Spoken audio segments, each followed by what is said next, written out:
Welcome into the Flippin Hippos YouTube channel. I'm Star the Flippin Hippo. As you can tell, I'm still getting used to StreamYard, and I'm not entirely sure when it's live. It's not as clear as Hangouts was to me. I see Linda is here. She was first. Grand Larceny's here. Welcome in. We're going to give it a couple minutes for people to wander on in. And while we wait, for those of you that are new to the channel or maybe followed Courtney here, brief overview of what Hangin with the Hippos is. It's a fun time. I ask each of my guests 10 serious questions about reselling and their business. And then we do a fun trivia round and then a this or that round. And the chat participates in that and helps you cheat if need be. And then she gets to ask me 5 questions. And then we open up the floor to you guys to ask us anything you want. So hi, Courtney. Say hi. Hello. I'm going to go ahead and ask her the first question. I don't see that many people in here yet, but we'll just get started. You guys can always watch the replay. Stark Ravenwild says, hello from hot Georgia. Hi. It's really hot here too, like 90% humidity. The first question I always ask everyone is to tell us a little bit about yourself, how long you've been reselling, how you got started, and if you're full-time. Okay. I started in, are you getting feedback? No. Okay. It must just be on my end. I started in 2005 and I started out part-time, worked a full-time job, and just kind of worked my way into full-time. I can't even tell you, I would say it's probably been 7 years that I've been full-time. And I worked a full-time job, left it because I gave up benefits, retirement, all of that good stuff, and went to a part-time job just to be like, oh, can I do this? And then went full-time. So 2005. So Okay. a long time. That's actually a really good way to do it. Yeah. If you don't have 6 months to a year of income saved up, I would recommend getting a part-time job and then trying to do this full-time. Well, mine was part-time and I was already pretty stable with it. You know, I was working it. I wouldn't say, like, I wasn't married then, so I was pretty much putting in probably 30 or 40 hours a week plus my full-time job. So I wasn't full-time technically, but really I was probably working more then than I am now. Yeah. Horrible because I've got, you know, YouTube and, you know, just life and my Facebook groups. Like I never had any of that. So things that are pulling me in different directions. So. Yeah, absolutely. When I first started, I don't know if you know my story, but I was hurt at work, injured at work, and disabled, and it was sink or swim for me. It was either make this work or go on welfare, and I do not want to go on disability or welfare. I want to pull my own weight. So I had to make it work. And in the beginning, I built eBay up really quickly with Keith. And now I'm doing YouTube and Poshmark and the Facebook group. And it's like I'm spending less and less and less time on eBay and it's not growing anymore. It's kind of just, we're replacing what's selling pretty much. Yeah. Well, you know, that's the same thing I wonder because I started Poshmark, I think April of last year, and I started Mercari. And I'm like, is this like, is it better, you know, or am I just spending less time getting stuff listed on eBay because I'm spending so much time, you know, cross-posting and sharing and all of that stuff. So I don't know. I'm still not 100% sure. I think it's been about a year since we've been on Poshmark and about a year and a half for YouTube. And at this point, we've made up the income lost from eBay by stretching ourselves so thin. But in the beginning, it wasn't worth it. Okay. YouTube makes pennies anyway. You know that. And it takes a while to get monetized. And Poshmark takes a while to get built up. We didn't see solid sales on there until we had 500 active listings and 40,000 followers or something. Yeah. So it takes a while. And in the beginning, it was not worth the time giving up on eBay. Absolutely. Yeah. But if you continue to build everything, I don't know, like if you look back at when you first started eBay, when you were first building that and you only had 3 listings, it wasn't worth it either. Yeah.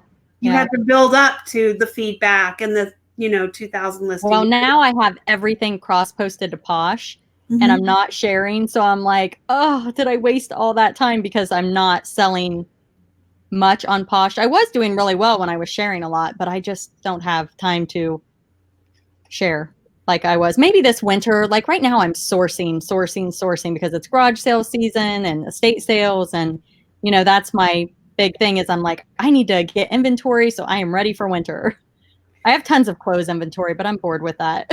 Yeah, we tend to stock up like little squirrels. We purposely build death piles in the summer because we have hard winters here too. I'm going to say hi to some folks I see popping in. Happy Gingers, Sydney is here. Holly, hi guys. Two of my moderators. Denny's here. Northwest Purple Sparkles. I see Pete, Southern Blue Skies, Rusted Raccoon, welcome in, and Bamboo Spine Gal. Hey everybody. I do like to say hi as people come in. You didn't miss much. I just asked her the first question that I ask everyone. She just told us a little bit about herself and how she got started. Have either of us used VAs? I have not, and I will not. I do not want anyone else having the password or access to any of my accounts other than Keith and myself. Yep, I don't use it either. But didn't eBay start a new thing where somebody can log in? You can like give them permission to use your account. I haven't used it yet. I don't know if it's available yet or not. They announced it at eBay Open 2018. Nothing happened. Then they announced it again this year. So I don't know if it's there yet or not. I'm sure I'll hear about it because my good friend Colleen Gallagher has listers, and she's been waiting for that. I don't think anyone other than you and maybe your spouse or business partner should have access. That's just too dangerous. I mean, if you want to do it, that's your business. Yeah. Literally and figuratively. But the only time I did that, I let a girl that consigns for me, I gave her 500 or 600 bras. And I'm like, put these on my Posh Closet. And she literally had it done in like 4 or 5 days. And she had, I made like a temporary password, gave it to her. She listed the items and then I changed my password. And, you know, that was somebody that I trusted. And I don't think there's anything really personal in Posh that anybody can see when they go in. But it's somebody that I've been working with for years. I give her stuff to consign for me on eBay. So she has an eBay store. And basically, like, if I get overwhelmed, I'm like, okay, here you go. Can you list this? And then we do a 50-50 split. So that's cool. We do consignment for Keith's sister, and we give her 50-50. And she lists it for you? We list it for her. Okay, see, I give stuff to her. She's a clothes whore, so she's always cleaning out her closet and her she's got good like hot topic stuff and really cool items. So we list for her and split it. And then with my son, he likes to go sourcing. We give him 50-50. Okay. Yeah, I don't consign for anyone. It's too much, I think. But I do give stuff to her to consign for me. Yeah. I almost wish I had someone, but then he's right. I wish I had like 3 more people to do that for me. I'm too much of a control freak though. I could have 1,000 items and I want to do them myself. They're mine. Yeah. Well, typically the things that I give her, like I pick up really cheap and I give them to her and she has full like access to do whatever she wants. She prices it. It's hers to deal with. You know what I mean? Like she does price drops, whatever. It's like, I don't place any control on anything I give her. Like, unless it's like a certain item and I'm like, okay, do this. And then she'll do it. But I try not to be like controlling. I don't know. Yeah, but I know what you're saying. Like, I don't think I can be that way. Because like even Keith is not allowed to share my Poshmark closet anymore because the last time he did, he put my stuff out of order. And I'm OCD and I had to spend the whole day putting it back into the proper order. Oh, that's funny. He's not allowed to touch my plush or my jeans. Like I've let him help me with women's coats and tops when I'm overwhelmed, but don't, like he said even the other day, he's running out of items and I have all these jeans and I'm like, you won't measure them right. And he's like, how hard is it to take 7? Because we do 7 measurements on the jeans and I'm like, you won't do it right. 7? Yeah. Did you do 7? Waist, hips, front rise, back rise. Oh, wow. Opening, inseam and outseam. Okay. I just do waist, rise, inseam, and leg opening. And I used to do that. And then 5 times a day, I was getting requests for the hips. Really? I get hips every once in a while, but. Yeah, 5 times a day. And even with all 7 measurements in there, I'm still getting 3 to 4 messages a day asking me for something that's already. Wow. So, yeah. But I'm like, there's certain things that I won't even, Keith has his things he does. I don't touch his electronics. I don't touch his ties. My jeans. Yeah.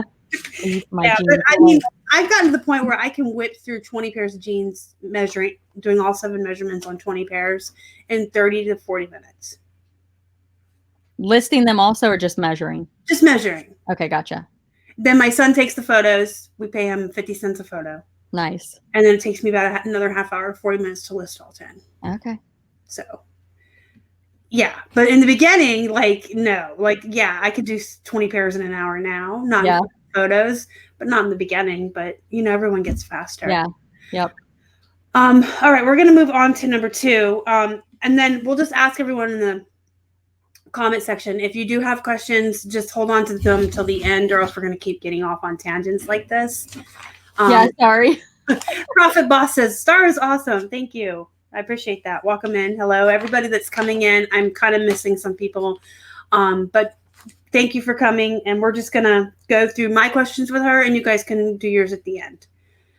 He's 15, almost 16. He's not necessarily a child, but he does take really great photos. I taught him well. Yeah. See, I get off on tangents all the time. I see awesome. No, that's great. I see a comment. He's 15, so like we pay him 50 cents. He does jeans and plush, sometimes women's tops. And he sources for us. Mostly he sources plush. I taught him really well there. He actually finds better plush than I do most days. Yeah. And he gets 50% of the profit. The profit, like after cost of goods, fees. Right. Yes. Yes. And he also does really well with booty shorts. I don't know how many people are watching, saw like the last haul before I went to Vegas for Open, but he had found like 21 pairs of booty shorts. What? They were all 99 cents a piece, and they were all going to sell for like 14 and up. And they're really quick to photograph. And yeah. So, less measurements on shorts. Yeah, we just do waist and length. Okay. Yeah. That helps. So, yeah, I can do like 40 of those in the time it takes me to do 20 pairs of jeans. Yeah. And then he's really fast at photographing them because they're so tiny. You just flip them over. Yeah. Right. Yeah. So easy. Okay. So number 2, we're only on number 2.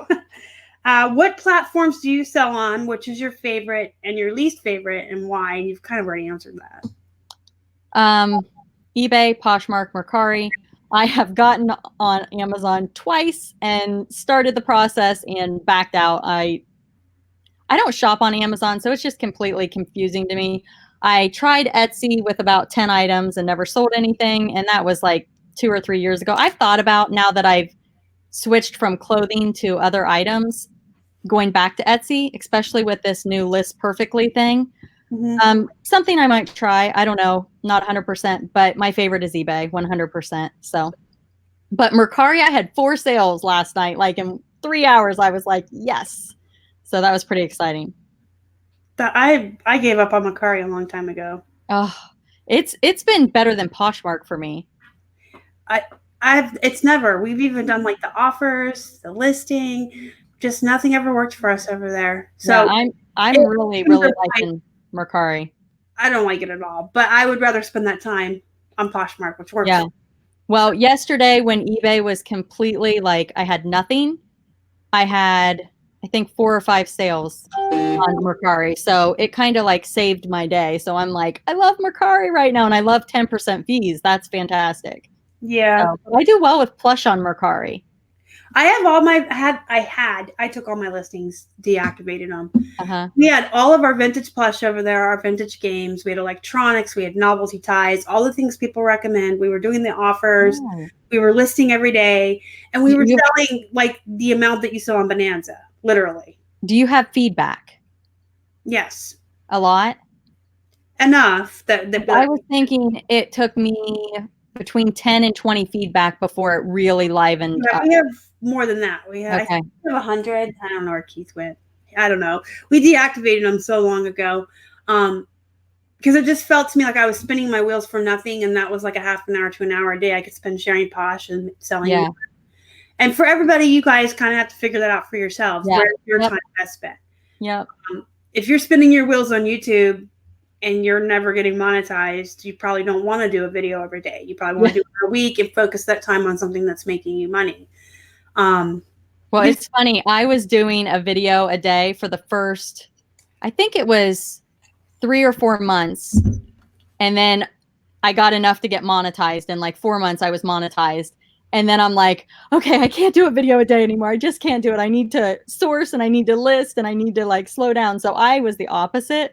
Like I monetized and then I slowed down. So, which you wouldn't think that that would be the way it's going to be. And I figure, you know, like come winter when things are like slowing down for me, like I'm not out at garage sales and all of that stuff, I'll probably start doing more YouTube.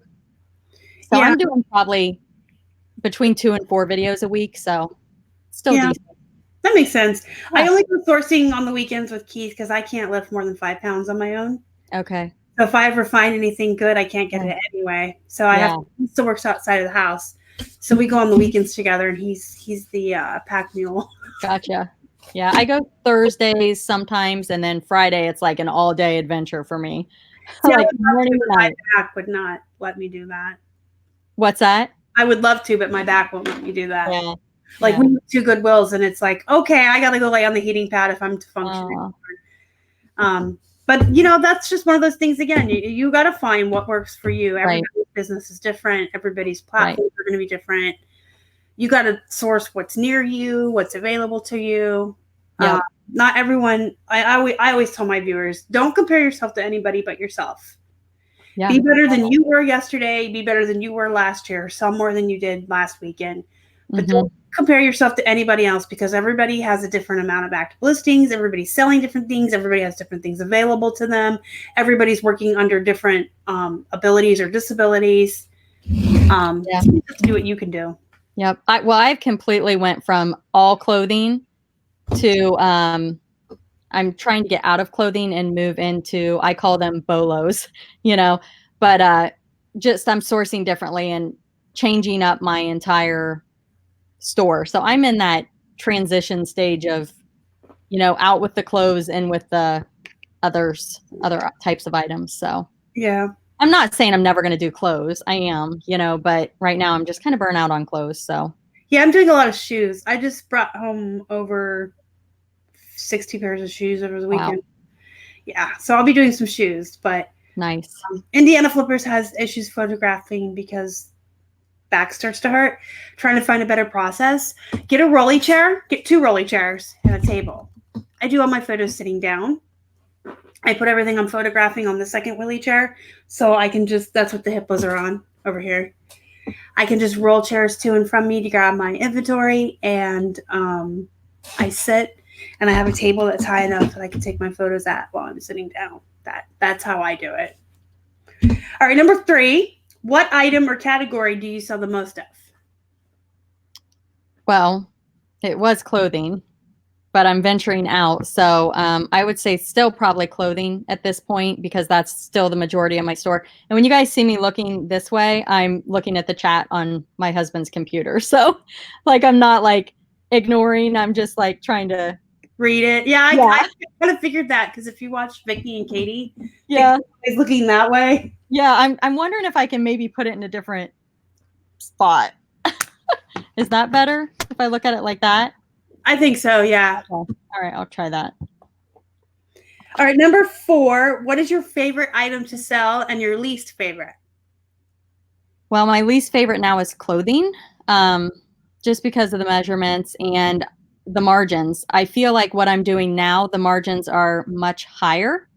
So that's kind of where I'm at. Like I'm getting more and more BOLOs. So the excitement of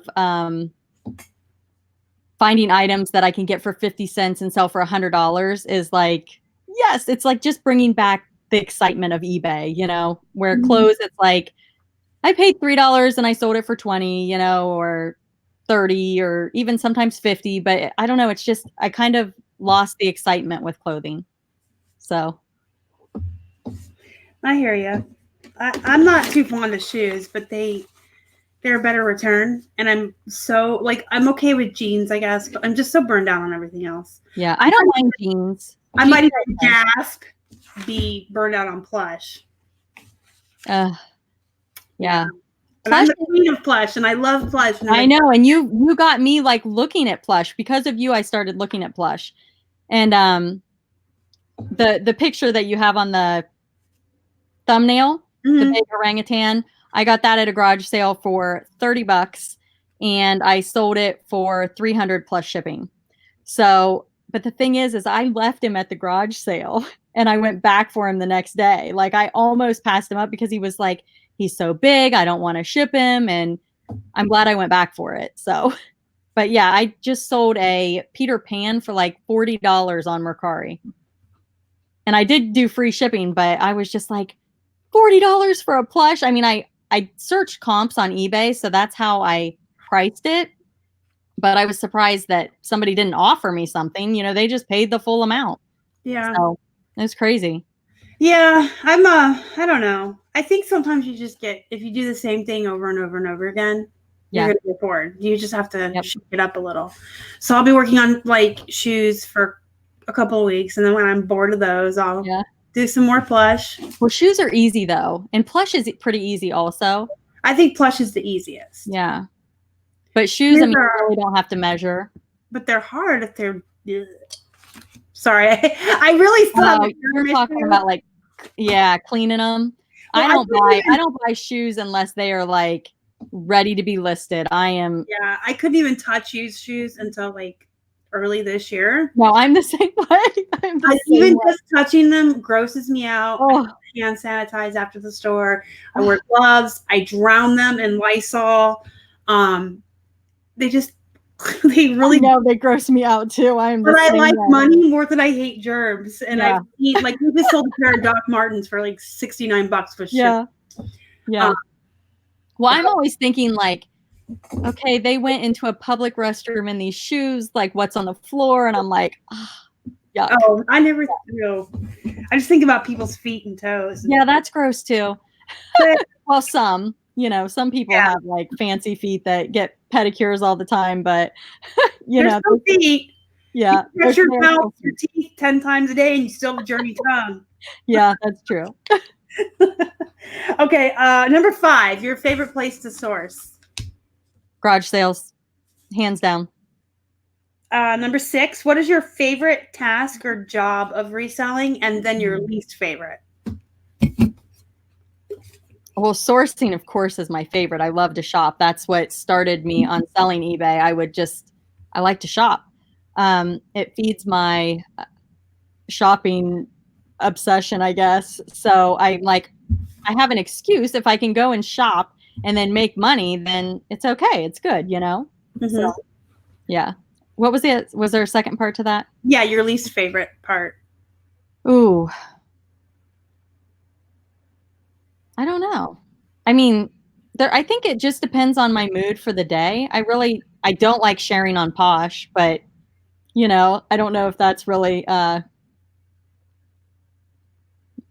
don't mind shipping. I always say I will never complain about shipping. Like, even if I don't feel like doing it, I'm like, I'm not complaining. I'm not going to complain in my head because, shipping means you're selling. So, but like sometimes it's like before bed and I'm like, oh, I don't feel like shipping right now, but I'd rather stay up late than get up early. So I always ship late night. We do it right when Keith gets home. And I try to pawn a lot of stuff off on him because I hate shipping. If it's a box, he's taping it. If it's bubble wrap, he's doing it. He will not touch shoes. He's still not touch shoes. He's touched one pair of shoes in the entire time we've been selling. And they were Cole Haan Nike Airs. Yeah. And because he heard that they were good money, he brought them over like this. At the Goodwill, he's like, ew, put them in the cart. Give me some hand sanitizer. I don't like shoes either. But so if there's shoes, I have to do them, but he'll put the box together and put the bubble wrap in there for me. I hate shipping. Okay, I don't mind shipping, but I am with you. I don't like packaging. Like, I avoid glass at all costs. And this weekend I was at a garage sale and there was a stack of, have you heard of Longaberger? Mm-hmm. Okay. So they were plates and I looked up comps and I'm like, ugh. And it was like a 4-8. I think 15 plates that I got for $3. And I'm like, I've got to get these. You know what I mean? Like, I'm just going to have to suck it up and bubble wrap them and package them and just do it. So I went ahead and bought them. But there's so much money. Sometimes you have to get over yourself. Well, that's stuff that I give to my girl that consigns stuff because she's like, I don't mind glass. And I'm like, if I can get it cheap and she wants to do the glass, I'm like, I'm still making a profit. She's making money. It's a win-win for both of us. And I don't have to package it. I hate packaging glass. But I did work on my Longenberger items today, so I just need to package them still. I did my photos. If you wonder what I'm doing right now, I'm still listening. I'm putting my auctions in. They go on every Tuesday, 9 o'clock. Oh. It's the stuff we're trying to get rid of. It's like 99 cents clearance. But like the shoes, I just had to get over myself because even the worst case scenario, if I bring home a pair that's only going to sell for 20, if I pay 99 cents for it and they're paying shipping, then I have just made $4 on a pair of shoes. Yes. So, yes. Well, I was the same way about shoes. And then I kept seeing, there was a guy in my Facebook group, and he actually is the person that talked me into joining Poshmark and Mercari. And I kept watching his solds, and he was selling all these used shoes. And I'm like, people spend that kind of money on used shoes? And I'm like, all right, I'm going to start buying some used shoes. Even used shoes that look like crap. Some of the brands can be beat up, and people are still like, oh, but I'll buy them. Yeah. Yeah. Like I said, I try to get the ones that look good. Yeah. That look like they haven't been worn. I try to also, depending on the brand. Like if it's Doc Martens or Converse and it requires a little bit of effort, I'll bring it home. But if it's not going to be, like a home run, I don't bother. Yeah, right. Cowlick here, I can see it. Yeah. What is it? A little cowlick, like where my hair sticks up. Yeah. So I bought from Bob, wants to know if we include anything like a little piece of dryer sheet when you ship potentially stinky stuff. Well, I don't ship anything that's potentially stinky, number one. Like I said, I Lysol all the shoes that come in here. I don't buy them if they smell bad at the store. Yeah, same here. I don't buy them. And some people are like allergic to fragrances and stuff. So I really try to stay away from dryer sheets. So I'm not. Yep. I actually get a lot of emails that says, has this been laundered? Did you use a certain kind of detergent? And I'm like, it's not mine. Like, I don't know what was used on it. That's more for like pre-owned stuff. But if it's new with tags, I'm like, I don't know why they're asking this. I'm like, I can't guarantee you that somebody that had perfume on didn't try it on, because you just never know about that, So. Yeah. Well, we wash everything that comes in here because we are germ freaks. Well, we wash new with tags items? No, not new with tags. We steam those. I mean, but used, we wash in Persil, which is like very low on the fragrance, but it also is a laundry detergent that touts that it kills bed bugs and dust mites. Which one is it? Persil. Ursil. It's really inexpensive at Walmart. Comes in a big jug for like $14. It's a write-off. It doesn't smell like strong, and it kills like all those things that we should be worried about as turf durst. Okay. And we'll spray that on plush as well as steam them. Okay. We're really big germaphobes. I don't even know how in the heck we thrift and resell, but we do. That's what my husband always says. He's like, why do you even do this if you're so worried about everything, because I have a big deep freezer, and I Ziploc bags and just put stuff in there, and I'll leave it in there for like a week or two, because they say that's supposed to kill like bed bugs and mites or whatever, all that jazz. So that's my method, because like if I get plush or even like Barbie dolls, and I guess they can be like anywhere, and I'm like, I gotta quit reading about this stuff. It freaks me out. Yeah, we just steam everything. I don't know if you can see it because of the split screen. Yeah, you showed me that. Yeah. Yeah, I have a steamer. I just steam, and I've actually gotten to. I showed on my video how I would hold them and do it. Yeah. Now what I do, which is easier for me, I put the stand in front of me, and you could drop the pole to like eye level. And then I just drop the pole and hang the thing on the pole, and then just run my plush in front of it. Okay. Yeah. But yeah, we do everything that's used gets washed and dried. Everything that's new with tags, hats, purses, plush, Barbie dolls, anything like that gets steam cleaned. Shoes, new with tags, like that you go to the like a regular department store and get, or from the thrift store? From both. You don't know who's trying on that stuff. You could get bed bugs at the movie theater, girl. Yeah, that's true. You could get bed bugs anywhere, and if it's at the thrift store, just because it's new with tags doesn't mean it wasn't in the rack next to something with something gross. Yeah, no, I'm not. Yeah, I don't. I'm talking about like TJ Maxx or something like that. Even that, I would probably steam. Yeah. Yeah. Unless it was summertime and I could leave it in the car where it was really, really hot. Yeah. But like our shoes, we literally have a foyer. They come in and they all get lined up. Yeah. Downstairs, away from our living area, and I will spray them until the floor is slick. Yeah. I bought the Walmart brand of Lysol that's like the giant cans, and you get like 3 for like $8 or something. Okay. And I just inside. Now, does it damage the shoes? No, not that I've run into yet. So if anybody's gonna start doing that and you damage your stuff, I've never damaged anything, so don't come yelling at me. I've sprayed it on leather. Okay. I try not to get it on leather or suede, or I try not to get it like on the suede, but I will spray it into the toe area. Yeah. Where all the black is. Oh my gosh. You're worse than me. I didn't think like anybody could be worse than me as far as like worrying about stuff, but I think you've got me beat. I think I do, because it took me like 3 years to touch used shoes. And even now I still wear gloves when I photograph them. Yeah. I come out of the thrift store like, oh my God, Keith, get in my purse and get my stuff Hand out. sanitizer. It's like dripping off my elbows. Oh yeah. Yeah. Yeah, I think the only person worse than me would be Keith, because he still won't even touch shoes. Oh my gosh, that's funny. So, okay, we really digressed on that one. Number 7, this is probably going to be your favorite question of the night. Share a BOLO with us. Oh, well, my biggest BOLO was I don't even know how to pronounce it. Is it Mahjong? Mahjong, MAHJO. I don't even remember how to spell it, but it was antique, I believe, vintage or antique, and it was a Bakelite game, and I picked it up for around $40, and I think I sold it for $12.50 or $13.50. I can't remember. Wow. So that old game, Mahjong? Yes. But the one I picked up was rare. It was a two-tone, and I actually went to this garage sale 3 days in a row, and I didn't get it the first 2 days.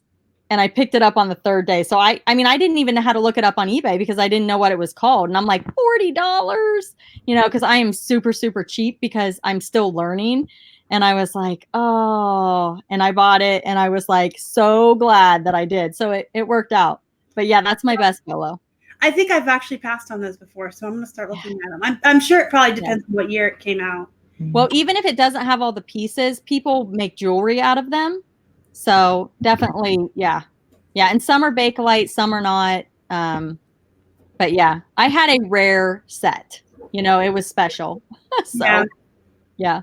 But that's my biggest BOLO. I have a video on it, but it's pretty cool. Okay. Share a NOLO with us. Something we shouldn't source. You guys say NOLO. I say no-go. Dominic was saying, he's like, it's NOLO. I'm like, no, I call it a no-go. Like, I'm not going to get it. BOLO. It's a NOLO. I know. I from the beginning, I've said BOLO or no-go. So I kind of have to stick with it. But, gosh. I'm going to have to get back to you on that one. I mean, I get them all the time, like I'm like, oh, this is going to be a good one. And then it completely flops. I got some back when I first started my BOLO Buddies Facebook group. Like I got these vintage Mickey Mouse things, and I thought they were going to do well, and they're still sitting, but they smell like smoke. And I disclosed that in the description because I'm very sensitive to a smoke smell. And I actually put them,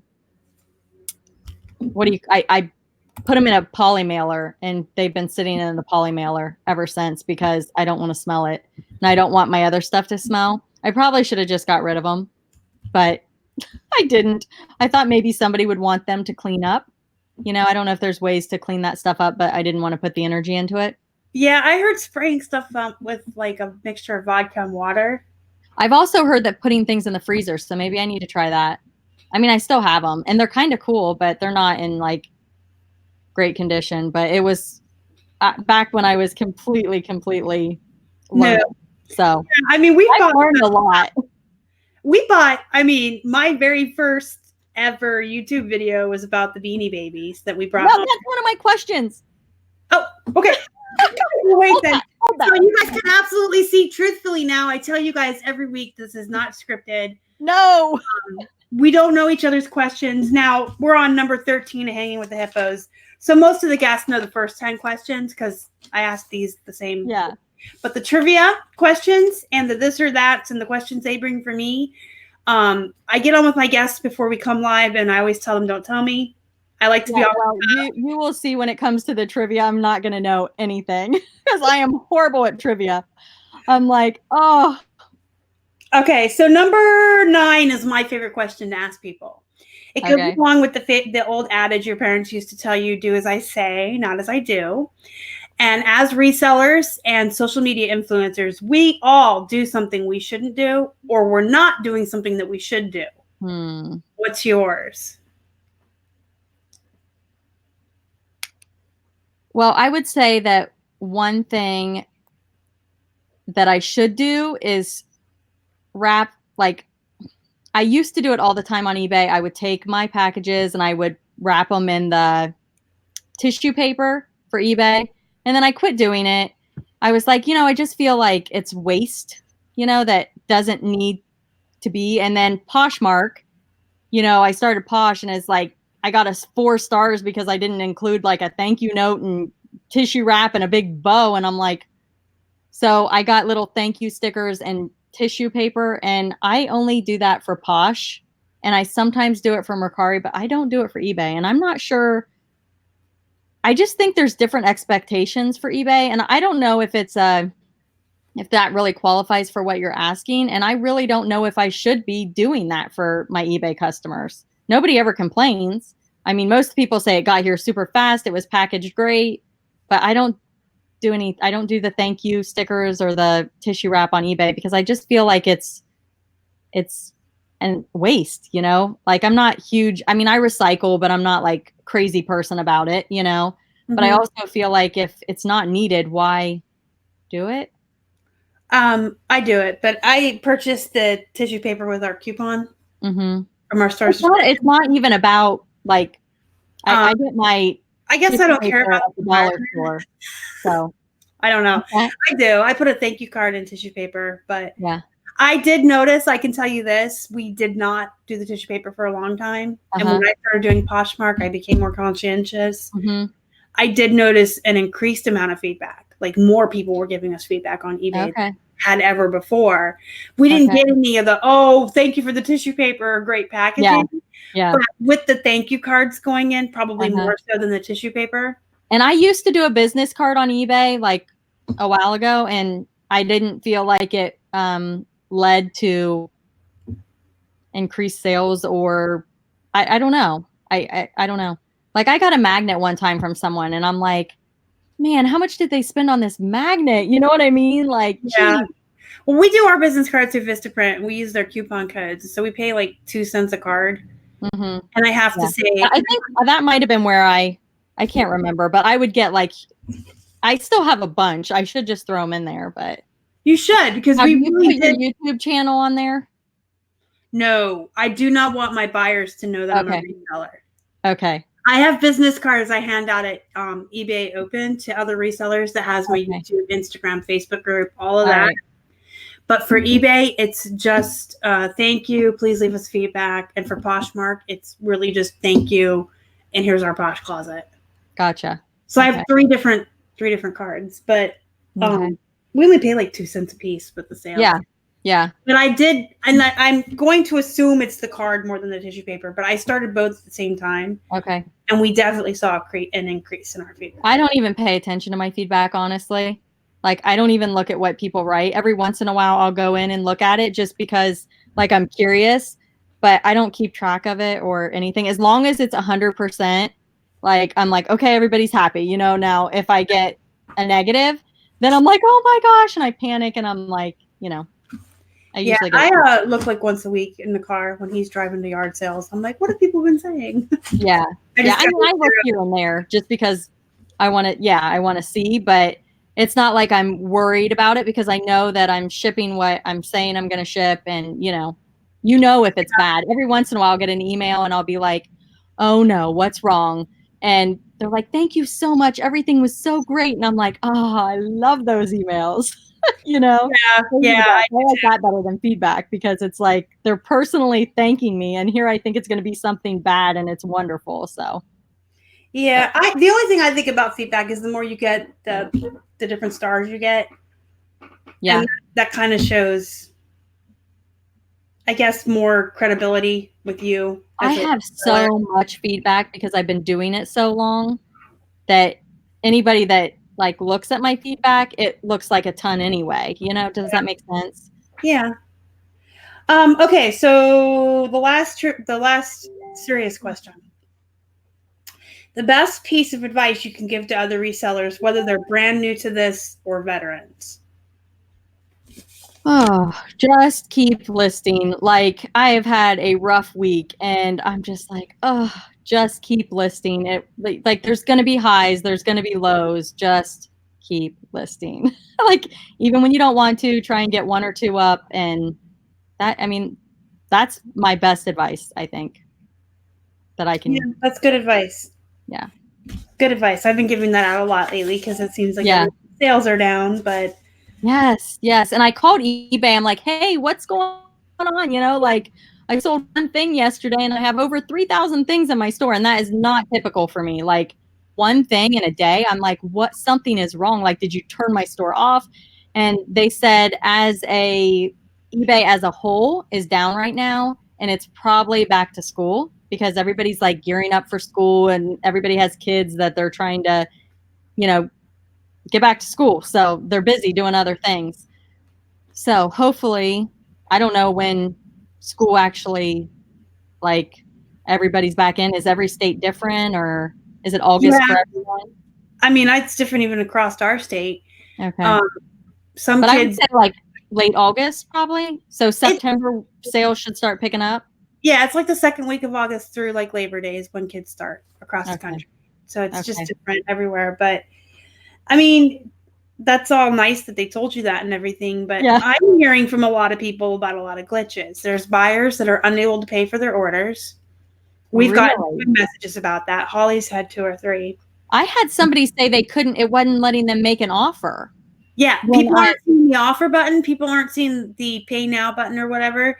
Okay. So there's buyers that are unable to pay, buyers that are unable to offer. And you know the tab you go into in your seller hub that shows you the offers you're allowed to send out that day? Yeah. Mine are all sitting there. They all have watchers on them. But when I try to send offers, they error out and I get this red message that it can't go through right now. I have 14 of them, I think, that air out. Yep. And you know what I think is happening with those, because that's been like that for a while, is I think when you're sending the offer, it's not registering with eBay. So you've technically already sent them an offer, but it's not dropping off. It's just staying there. But it's just been like the last 2 days for me. And it's mine's been like that for like a month. Mine's only been like that for 2 days. And it's every single one in there. Just Monday morning, I sent out 22. No problem. Okay. Huh. Come Monday evening, I had 5 that wouldn't go through. So when I got on this morning, I had like another 20. How do you get rid of the 5? They're still sitting there. Yeah, I have like 14 still sitting there. It's so annoying. I can't do anything with them. So I've heard about this from other people. Yep. Other than myself, the buyers. I've just been hearing like a lot of glitches lately. So of course, eBay isn't going to tell you on the phone, we suck. Mm-hmm. They're going to tell you whatever makes you complacent. Feel better. Like, oh, it's not you. Everybody's down. But they're implementing a lot of new changes right now. And I know that every time eBay implements new changes, they start getting glitchy in other spots because their sales drop. One of my big concerns is the item specifics, because I'll go in and edit a listing and there's like 4 or 5 things that need fixed. And I'm like, I have all these clothing and I'm like, I don't have time to go in and fix 4,000 listings, you know? Yeah, their coders and their development team is like stuck in 1992 for real, because I have never met any platform or any application that every time they try to implement changes, everything else crashes. Yeah. I don't know. It's so frustrating. It really is. I was thinking about item specifics today and I'm like, I don't know what to do. I need to just go in and figure it out. I got all messed up on a bunch of stuff too, but let's move on to the trivia question. Okay. Questions. I have 10. You have a bonus one from Keith. All right, you ready? Yes, just give me an F. I'm gonna fail. Everyone in the chat, feel free to play along and answer. She can use Yes, please help me. Help me. cheat. What is the capital of Ohio? It's Columbus, right? Yes. Okay. I'm like, wait a minute. Is that a trick question? Can you name 3 plays by Shakespeare? Oh. No. No, I can't. No? If you say them, I'll know them. I have like the world's worst memory. Like I graduated from Ohio State and I don't think I remember a single thing I learned in college. Like I'm not dumb. I just don't have a good memory. Like I can't remember things from my childhood. But yeah, I don't have a good memory. I'll give you some clues. One of them, one of the most famous ones, had 3 witches in it. I'm horrible at trivia. I'm telling you, this is embarrassing. All hail Macbeth, the Thane of Cawdor. I can still quote it. Romeo and Juliet. I'm cheating. Romeo and Juliet's one. Macbeth is the one I'm alluding to. Okay. And there's more in the. I know about Romeo and Juliet, but Macbeth, I've heard of it, but I mean, I never read Shakespeare. I took 2 years of Shakespeare in high school, and I was in Romeo and Juliet, Midsummer Night's Eve, and I was a witch in Macbeth. Yeah, and I'm not really into that type of. I don't really do Shakespeare. It was always like hard to read for me. You're probably good at math, though, right? Because I'm shit. And I took the real estate exam and got 100% on the math section. So I just swore. I'm crap at math, is what I meant to say. Yeah. But I'm really good with English. Yeah, I'm not horrible with math, but I'm not. No, I'm not like. I have to study and memorize. That's how I got through college. Like I studied and studied and studied and memorized. So Sydney says I was in The Sound of Music. No, I've never been allowed to sing. I'd be in jail for manslaughter. Yeah. I've never been allowed to sing in public places ever. So Sydney is a singer. Does she sing also? I've never heard Sydney sing. Oh. I think she's gonna have to sing for me when I go visit her in October. All right, number 3, the largest continent in the world. Oh. I'm almost afraid to say what I'm thinking because I don't want to embarrass myself if I'm wrong. Is it Antarctica? No. No? Oh, is that even a continent? I think it is. There's 7. That's probably, is that the smallest? Why is that one ringing in my head? Okay, come on, chat people. Africa? Everybody, nope, that's wrong. I was about to say everybody that's cheating is wrong so far. She played the housekeeper. Sydney played the housekeeper. Yeah, I saw that. Okay, can I? Largest continent. China is in this continent. Here's what I found. It's in the chat now. It is? Asia. Asia's correct. All right. All right, number 4. Which invention is associated with the Wright brothers? Oh my gosh, this is the Wright brothers. Oh, I'm telling you, I'm the worst person to have on for trivia. Like we used to do the BW3s thing, and if I got one right, like it was like I was so excited. You got your answer in the chat. What was the question again?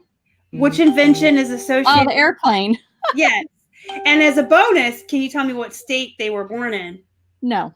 They invented the plane in North Carolina, but they were born in Ohio.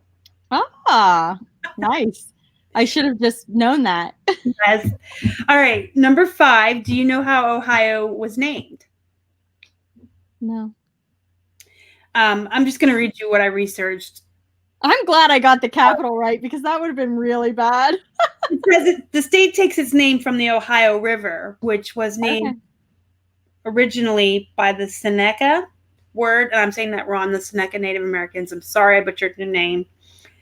They had a word, Ohio, which meant good or great river. Nice. No clue. I like looking up the trivia because I learned. Yeah, I'm like, I've never really looked up anything on Ohio. I've just lived here my whole life. Do you know Ohio? Sorry, Valerie said OH. I do know that. It's a Buckeye. Which number? I don't know how to say this in proper grammar. Really, I don't. So every state was initiated to the Union in order. Do you know which number Ohio was? Ooh. No. Should I 17th. guess? No. What, 17th. what was it? The 17th. Oh, I was going to say 18. It was 17th on March 1st, 1803. Okay.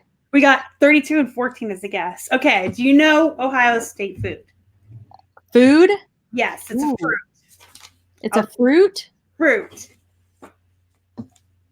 And that's a trick. Ooh.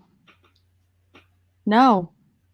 So it's like, It's a so fruit. it's a vegetable, but it's really, we think it's a tomato? Yes! Yay! I was trying to think of, yeah. Your next clue is going to be like, we're both wearing the color. Oh, And we goodness. didn't plan I've gotten two right. I'm like feeling good. Feeling good. not plan this, but we're both wearing red. This is pink. This is like Pepto-Bismol pink. It looks red to me. Yeah, no, it's pink.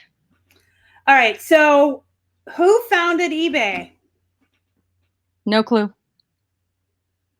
Anybody in the chat want to take a guess? Before I give out his name, I'll tell you what I learned about him. He is an American billionaire, entrepreneur, and philanthropist. He gives away a lot of his money. He's a good guy. He is the founder of eBay, where he served as chairman from 1998 to 2015. He became a billionaire at the young age of 31 with eBay's 1998 initial public offering. And someone said Satan. Nope, not the CIA. Not the CIA, not Satan, not Santa Claus. His name is Pierre Morad Omidyar. And I'm not even saying that right. It's not French. Omidyar. Here, let me type his name in the chat so you guys can see, since I'm just butchering it. That's his name. Okay. This one's hard. What are the colors of the eBay logo in order? The E, the B, the A, and the Y. Oh, you know what? I can't visualize things either, and that's why I think my memory's bad, because I can't like see things. But I know, is it yellow, red, green, blue?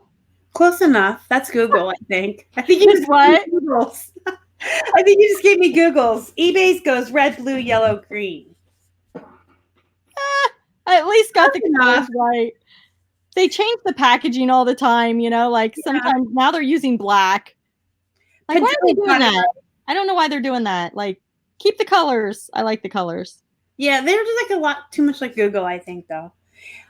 So your last question, and Keith knew this. I did not know Keith knew. I know this because somebody dressed up at the eBay Open 90s party as this item. But I didn't know Keith knew the answer, but he did. The first item ever to sell on eBay. Oh. I'm going to say a watch.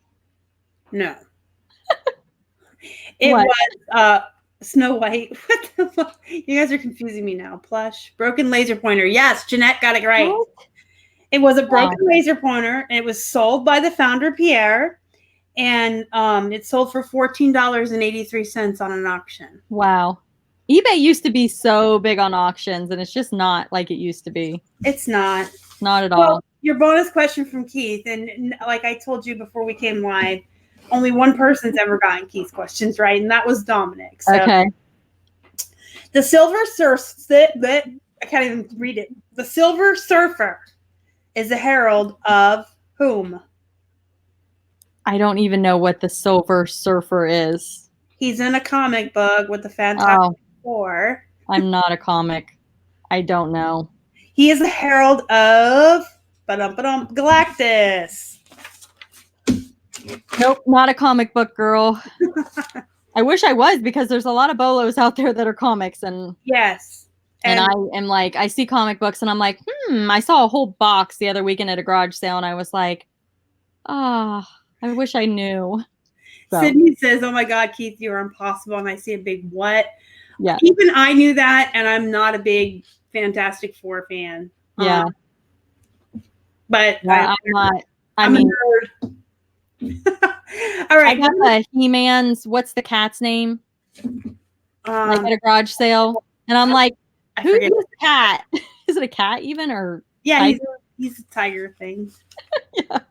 I had to get some assistance with that. Like I'm getting better, but yeah, even I knew that one. And some of the questions Keith stumps me, but yeah, he was trying to give me an easy one. All right, we're gonna go into this or that. There's a couple of rules with the this or that. You have to pick one or the other. You can't pick both. You can't pick neither. And I want you to go with your gut instinct. So we're gonna go through them real fast. Okay. Feel free to put in the chat what your choices are. We tend to I'm gonna say this or that. Okay. No. So, yard sale or estate sale? Yard sale. Thrift store or retail arbitrage? Oh, I used to be retail arbitrage because with clothing. Clothing or hard goods? Hard goods now. Beach or woods? Beach. Summer or winter? Summer. Cake or pie? Cake. Instagram or YouTube? YouTube. Hamburger or hot dog? Hamburger.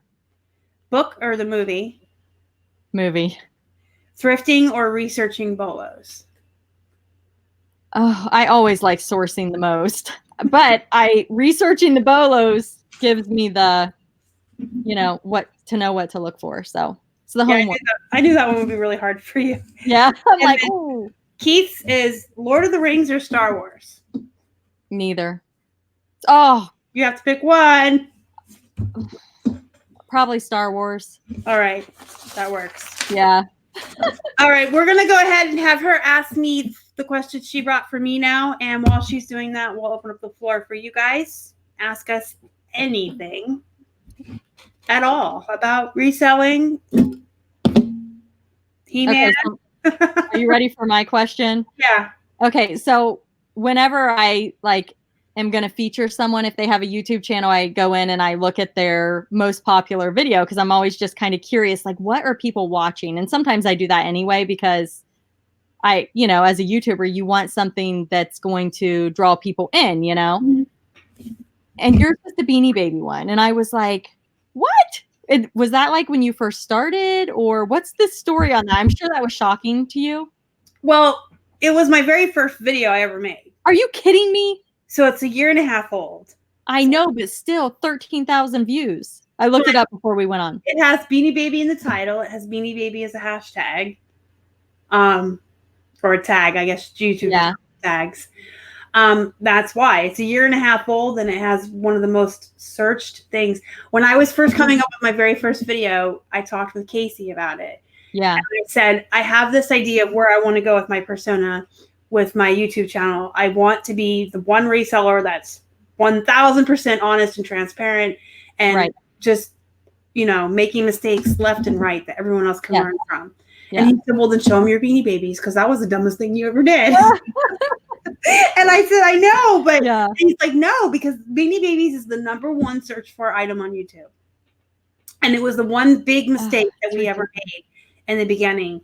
So I just made my first video about them, and then we created an auction. We still have them. They never sold. They're upstairs. Oh. But hey, they were worth it because they got you probably tons of subscribers, right? Yeah, that it's still like every month making money. That's crazy. It's crazy because I look back at it and I'm like, I had the really busy death piles behind me. I had a really fat face like in the camera. It's really cringy. Like I can't even watch it. I'm like, it's so cringy. It's so gross. Like a train goes by. You can't even hear me. Oh, that's funny. Yeah, but I think it's just because it had the Beanie Baby, the #1 search item. Well, maybe I need to do a Beanie Baby BOLO video. Yes, because there are some that still sell for money that I will still search. Yeah, but not many. I might do that. I did a Build-A-Bear one, so I haven't released it yet. It's kind of one of my pending ones, but it was some of it was kind of surprising. So, yeah, I brought a deer home. Real quick tangent. I found a Build-A-Bear deer for 50 cents. I thought, what's cute for 50 cents? Well, I get it home and it was part of some special deer thing. And they put it for like 30 or 40. So nice. Yeah. Yeah. Cool. What is your favorite platform to sell on? I know you asked me that, but I'm curious. Poshmark. It's your favorite? Yeah, and I hate sharing. I hate it, but I make more money over there. Well, I think the margins are better on Poshmark also. My things sell for more. But No returns. no, I love no returns. No returns, higher margins. Everything's so clear and concisely laid out. Like even when you get an offer, it's this is what they pay. This is what we take. This is what you get. Boom, Yeah. done. Yeah. They take the fees, they give you the rest. And they do affiliate links. I don't know if you know that. You need to look into this. You can hook your Facebook, your Instagram, and your YouTube through there. And every week or every 2 weeks, they'll give you like an offer where for $10, all you have to do is post something on Instagram, or for $20, make I've seen that, but I've never done it. I do one every week. I just sneak them into my already stuff I'm gonna do. Right. But So, are you yeah. like what kind of money are you making doing it? It takes you 2 seconds to do an Instagram post that they give you $10 for. Oh. They give you the stuff. Like you literally copy paste what they want you to say. Yeah, I remember looking into it, but I can't remember why I never followed through. Yeah, it depends on how many followers you have. Like Okay. Casey can do the same video as me and make 5 times as much. Okay. It depends. You have to go look at hook your stuff in and see what they'll give you. But most of the time, the Facebook and Instagram posts are just copy paste. They give you the picture they want you to use, they give you the text they want you to use, and the hashtags. Okay, I need to look into that again. Yeah, and then the YouTube videos, depending on how many viewers you have, you can make from $20 to $800. Oh, I didn't know about the YouTube because I think when I've only been doing YouTube since I think December 27th, 2018 was my first video. So not very long. So still kind of fresh. They give you what they want you to talk about, and you only need to make like a 10-minute video. And even if they only give you 20, like if you don't have enough viewers for the higher amounts, you're getting an extra $20 plus your monetized ads. Yeah, I think I'm at 1,800 subscribers. So yeah. I mean, it's not bad for as long as I've been doing it, but it gives you an extra video a week for extra views. Poshmark is a huge thing searched for. It gets you extra subscribers and stuff. Do what? Say that again. Poshmark, if you do videos on Poshmark, you'll get more subscribers, more views. It's searched for a lot. You get the $20 payout or whatever they're going to give you, plus you're monetized. So why not? Look into it. Yeah. Okay. I'm like, look into it. Gotcha.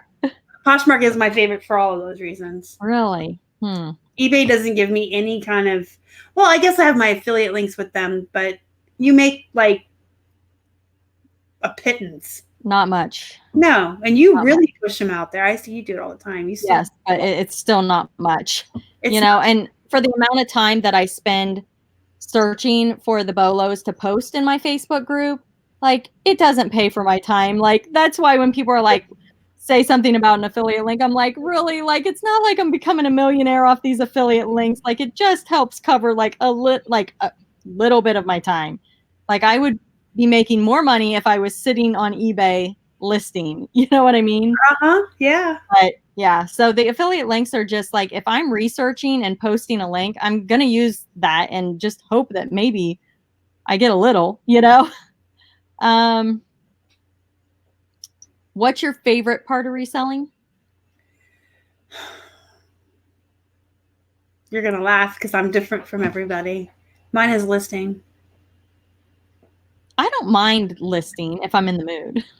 I mean, I like sourcing well enough. Yeah. But I get burned out easy because of my back. I'm just done very easily, and then I'm in pain for the rest of the day. And we don't often find enough exciting stuff for me to justify being down on a heating pad for the rest of the day. Right.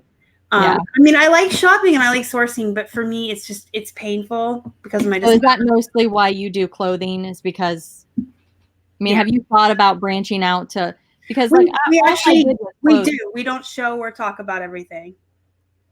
Oh, okay.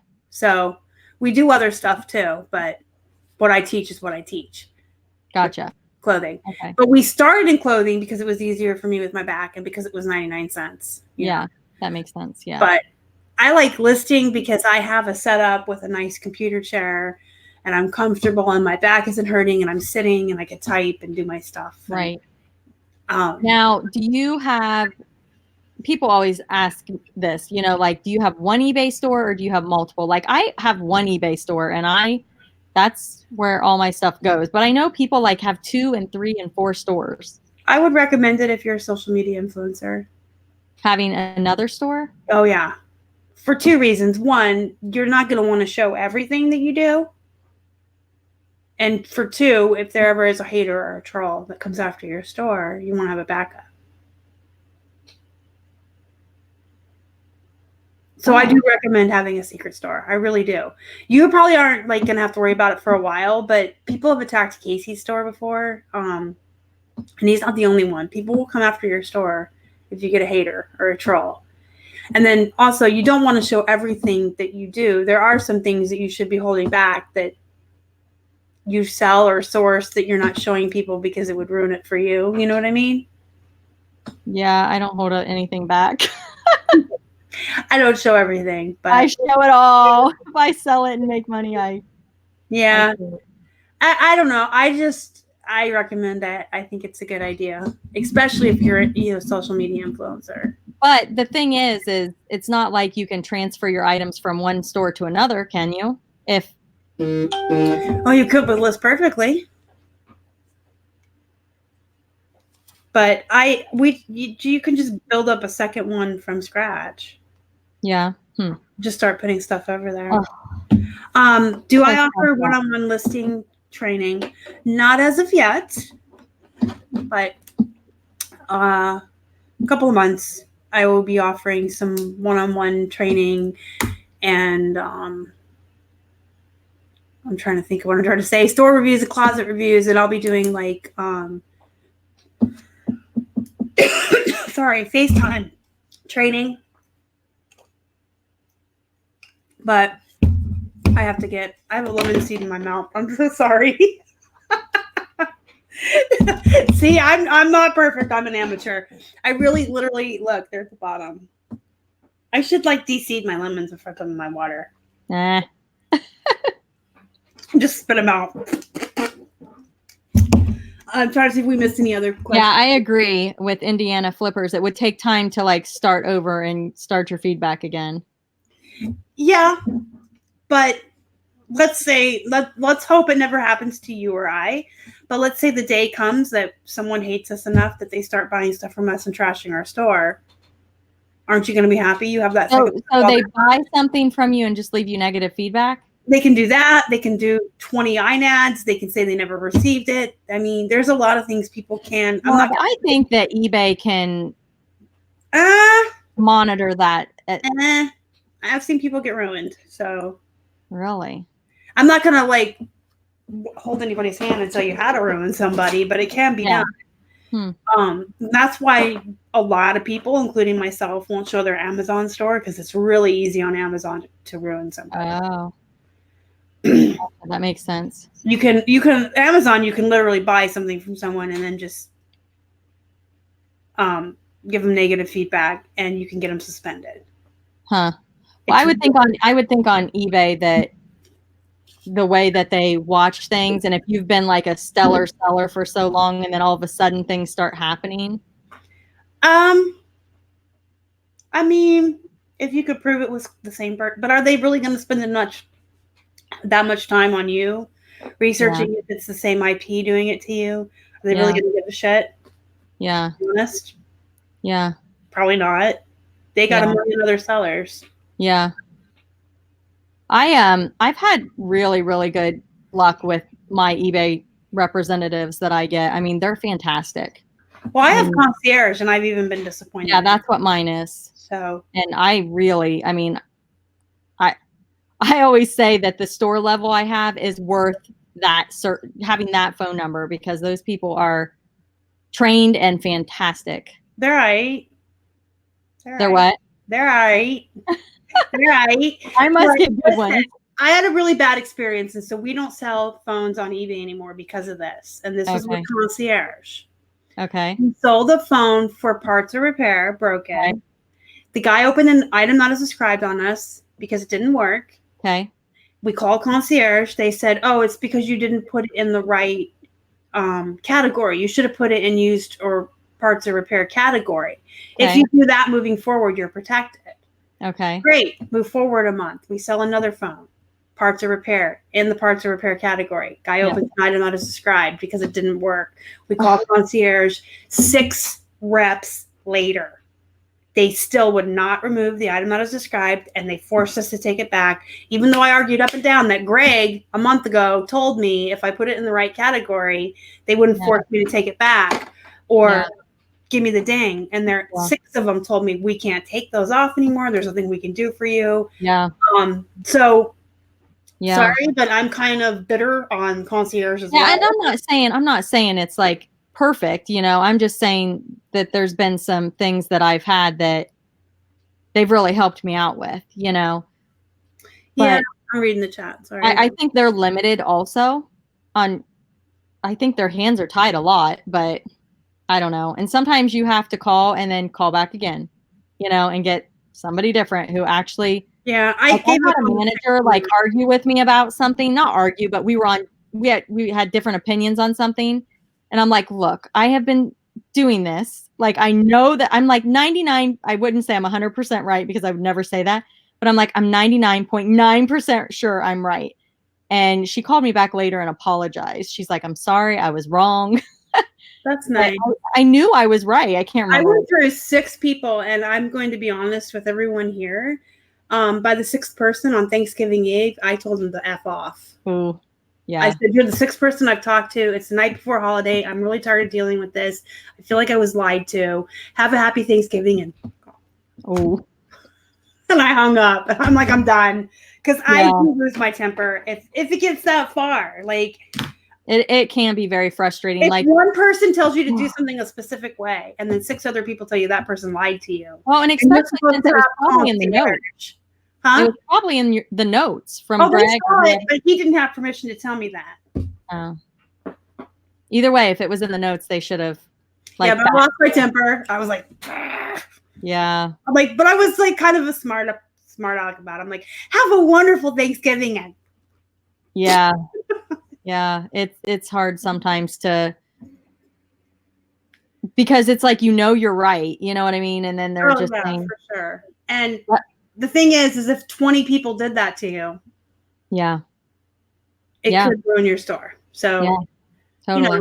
You know, it's not only for that reason. It's like if you want to hold stuff back, if you don't want to give away everything that you do, everything that you sell, But I would absolutely recommend never sharing your Amazon store because I don't have an Amazon store. That's super easy to trash. I hear stories all the time from Jamie Pace about like sellers just get mad at each other for undercutting for a penny, and you can buy from them and report them as inauthentic or not new, and it can get them suspended. Wow.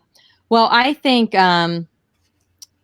that was one of the reasons with eBay that I was like, you know, I need to not have all my eggs in one basket. I'm like, so I branched out to Poshmark and I branched out to Mercari, and, you know, I just felt like everything was sitting with eBay, you know, and I'm like, but now, like, if I lose pictures on eBay, they're right there on Poshmark, you know, like I've got them backed up. It's like a backup also. Yeah. Does that make sense? Yeah. So even if it's not like crazy. You still got the copy pasted description. You still have the picture. Yes, exactly. Like I was on eBay and there were a pair of shorts and they had one picture and I'm like, ugh. And I went over to Posh and I had an extra picture, which I still thought, I mean, I usually do more than 2 pictures. So I thought that was a little weird, but I at least got the back of the shorts and put it back on eBay. But did you ever want to quit? Yes. Why and what pulled you out? At least once or twice a week for different reasons. I mean, I'm a human just like everyone else. So when things get really, really slow and they're dismal and I'm listing 20 items a day and nothing is changing, it can get very frustrating. It feels like you're spinning your wheels in the mud. Yeah. What pulls me out of it? I mean, it happens at least once a month, maybe not once or twice a week. That's being suspicious, but at least once a month, something will happen somewhere where I'm like, oh, just I'm not doing YouTube anymore. That's the biggest one. I want to quit that all the time. Yeah. I want to quit eBay all the time too. Yeah. Like when things are slow and I'm listing and nothing's happening and I feel like I'm spinning my wheels in the mud. YouTube has some very nasty people on it. And they always come in hordes. So I'll go like a month with nothing but nice comments, and then I'll have a month of fat pig, whore, slut. Worse than that. Oh, worse than that. Holly attests. You've seen the screenshots, how bad it gets.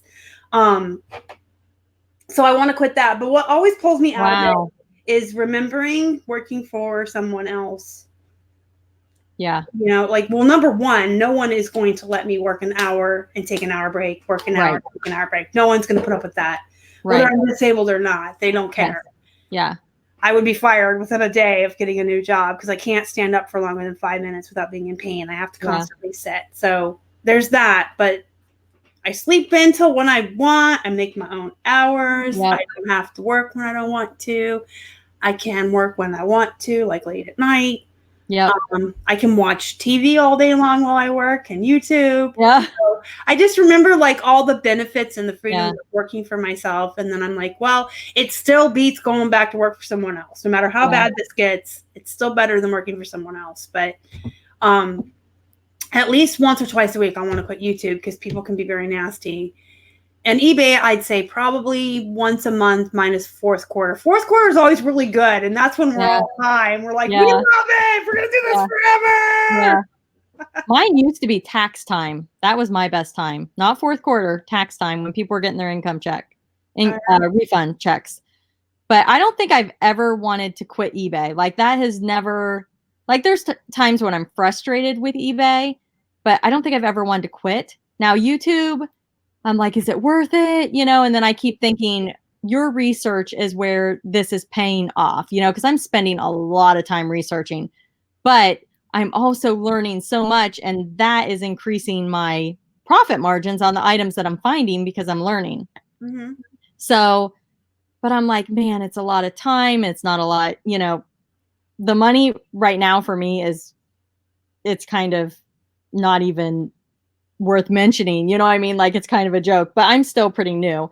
But YouTube, yeah, I go back and forth like, and then Poshmark, I'm like, should I keep cross-posting to Poshmark? You know, I have days like that where I'm like, I'm not going to do it. Yeah, I still want to quit on eBay sometimes. Just, I feel frustrated because it's like, oh my God, I'm spinning my wheels and nothing's happening. And then the next week sales will go back up. Oh, yeah. Like, and then, but when you're selling a ton, it's like, I'm going to go list. You know, that's awesome. Yeah. Yeah. I don't know how many questions I asked you. Was that 5? I think it was 4. Okay, I think I got one more. Any horror stories? Like difficult buyers? Anything like that? Probably just the one I already told about the phone, because that's ridiculous. You should not be allowed to open an item unsubscribed. Yeah. For a non-working item that's listed as broken or to repair. Yeah. That's probably our biggest horror story. And we won't sell phones on eBay anymore. Yeah. Because that's frustrating. What's your best flip? Or is that one you won't tell? I mean, like ever, probably the Polaroid camera that we found for $30 and sold for like $350, I think it was, or $380. My husband is like a BOLO finder. It's like disgusting. Like he bought a pair of binoculars for $10 and sold them for like $1,100. I'm like, how did you know that? It's like he just not great yet, but also where we live, and I talk about this on my channel all the time, sourcing here is not that good. Yeah. If you want to do a volume-based business with really cheap clothing from the Benz or 99-cent clothing, and you're willing to put in the work, you can have a full-time job tomorrow. Right. Okay. Now, do you go to the Benz? Not anymore, because we're finding better stuff at yard sales and estate sales, and the Goodwill's 99-cent day. So how do you feel? Because I went to the Benz once, and I was like, I'm never coming back here without gloves. Like it just was, it was a little rough. I didn't even look at the clothes. We went there a couple of times in the beginning, like the first year, just because we were trying to get as much inventory as we could for as cheap as we could to build up as quickly as we could. Right. Because I was in that sink or swim. I couldn't Gotcha. work outside of the house, and we needed my income replaced. So, Gotcha. I mean, I'm still 2.5 years later, still litigating the workers' comp on that. But, so we did in the beginning, like he took his first 20 there that he made from his selling his video games or whatever from around the house. Okay. And then we just kept turning it over. And then about 6 months in, we found out our Goodwills had 99 cents day, and we said to the bins. Okay. Because they're just gross. And it's a lot of work and a lot of digging. And I found nothing. I walked out of there with nothing. It hurts my back. I have to get like a stick and poke. Yeah. I don't know, but it's not worth it. Yeah. I mean, as far as like yard sales and estate sales around here, they're okay. We don't find what other people, and if you see our yard sale treasure map app, it's gross. You know, everybody has all these little red dots. We have 2. Oh. We have 2, 40 minutes this way and 40 minutes that way, one-offs. Everybody wants eBay prices at the sales around here for the most part. We have good luck at church sales. See, I do horrible at church sales. For plush. For plush. Oh, okay. Find a ton of plush. Okay. That makes sense. 50 cents, and they'll flip for like 60 because they don't know what they have. 60? Yeah, like a World of Warcraft pup I just found and sold. Okay. Nice. Yeah. We find some electronics, but I would say church sales for us are probably the best. We find a lot of Nerf guns, plush, electronics. Estate sales they just aren't. People want like eBay prices. They'll literally have signs at every estate sale. This is this much on eBay. This is this much on eBay. Yeah. Crazy. Yep. And community yard sales, but they have to be like specific because every community here has like a yard sale every year. Right. So we know which ones to go to and which ones to avoid now. Yeah. And some of them are like just table after table after table of clothing. And then some are like they want eBay prices for their junk. Yeah. So, I mean, sourcing around here is really hard. It's a blue collar factory city. Mm-hmm. There's not a lot of wealth here. You know, you just have to make do with what you have. And that's what we've done. And 3 years from now, our plan is to move to Florida and hopefully things will improve as far as sourcing. Florida. Mm-hmm. Nice. Yeah. No one touches plushies at the bins. I'm not a fan of the bin. Like, I'm all for the bins for beginners. If you've got $20 to start out or $30, go to the bin. I don't know if it's yayo. Is that someone that comes to your? No, I've never seen you. They come to my shows, and I'm always like, is it Yeo or Yayo? But I saw their name pop up. I'm like, Yayo. I always say it. It's fun. Yeah, I recommend the bins for beginners for sure. You can get a lot there and really build up quickly for cheap. But once you start having capital and you're buying wholesale online and doing like other things, I don't know. I have a good question for you. It just came to me. I know we're past the questions and we're definitely past our time. Yeah. But do you use credit cards or you just use cash for everything? Both. Okay. I didn't know if you were like one of those, like, I never use a credit card. Because I'm like, I use a credit card for everything. And that is one thing that has been hard for me to transition from is like, I don't want to take my cash out of the bank to go to garage sales, because it's like. We don't have credit cards. We have debit cards. Okay. I use credit cards. And we have no debt. Like when I used to go to like retail arbitrage stuff, like I would use a credit card. And I pay my credit card off every month. I never have credit card fees. You know what I mean? Mm-hmm. Like my credit cards pay me. They pay me to use them.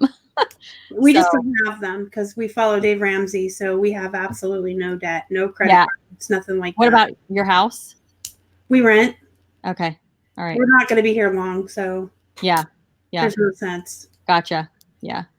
Yep. We own our cars outright. Yeah, I'm like the opposite. I'm like, okay, if I'm going to get a vehicle, I might as well, if I can get 0% interest, or like if I'm going to do something, I don't know. I do the 0% interest and then I pay it off before the 0% ends. See, I No. would rather put $2,000. Like our last car was like, or my last car that I just got rid of was over 25 years old, and I ran it into the ground. Yeah. I ran that bitch into the ground. Yeah. Sorry, I'm swearing a lot tonight. I don't know what it is. I feel like I'm just hanging out with a friend, I think. But then after that one, you know, I was like, you know what? I'm going to do the same thing again. So I went out and bought like another $2,000 beater, and I'll run her until she falls apart. Yeah. I just don't see the point in having a fancy car or spending money on Yeah. cars. But we've been following Dave Ramsey for so long that it is in our heads. That Yeah, I've heard you talk about that before on your channel. That's why I was like, I bet she doesn't use credit cards. No, we use our bank. Like we have a separate bank account for the business. Okay. And we have a card that gives like 1% back that we'll sometimes use and then pay off. Okay. But we try not to. Yeah. We pay cash most places. I hate using cash. I'm like completely the opposite. Well, we went if I was in that where I didn't pay it back every month and I was getting interest, that'd be totally different. Like I don't advise that at all. But if you're responsible enough to have a credit card, get that percentage back or whatever it is, because my one credit card offers 5% back on PayPal during 1 quarter. I pay my eBay fees with that, and I get like $75. Yeah, that's sweet. I avoid them like the devil, but that's just because I've had Dave Ramsey way in my head for so long. Yeah, I won't do them, but we like PayPal a lot. Like we went to there's a woman going out of business, and she put a post in Vicky and Katie's group. She's local, kind of. Okay. 40 minutes away. Yeah. So we went to her storage unit and we picked out a bunch of stuff we wanted to buy, and then we just kind of looked at her. We're like, we don't have cash. Can we just PayPal you? And she's like, oh yeah, as long as you do it here before you drive off with my stuff, I don't care. So yeah, it's like a couple $100 for everything we got. I don't keep PayPal. Okay, so that's the other thing I do. I don't keep money in my PayPal account. You don't have to. You can link your bank account to it. Oh, I see what you're. Oh, okay, I gotcha. But I charge every single shipping label to my credit card so that I get 1% cash back on all of my labels. So yeah, I mean that adds up. Yeah. Somebody asked me if this is the taco shirt. Yes, it is. 99 cents at Goodwill. Nice. You always have fun shirts. Yeah, I find them cheap. All right. Yeah, we have been at this about an hour and a half, so I'm going to go ahead and start. You have to go share your Posh Closet. I do what now? Yeah, I have to share my Posh Closet. And I have to ship. Yeah, I got to go share my Posh Closet and get to bed early tonight. I have still from Sunday the same migraine that I was talking about on my live show Sunday night. It's still storming and stuff here. I think the change is just yeah, that's the barometer. Is that what it's how you say it? The barometer pressure? I think so. Yeah. Anyway, I'm gonna go ahead and wrap this up real quick. Guys, I put tons of information down in the description box. Take a peek. I got both of Courtney's Facebook groups down there. I have her Instagram. I have her YouTube. I have her eBay store. If you want to go stalk her and find out what kind of bolos she's finding, sourcing, and selling. But follow her on Instagram. Subscribe to her on YouTube. Join both of her groups. You guys can learn so much from her. We're veterans, and I learn from her because she spends hours scouring, and researching. I learn from myself. I can't talk to myself daily.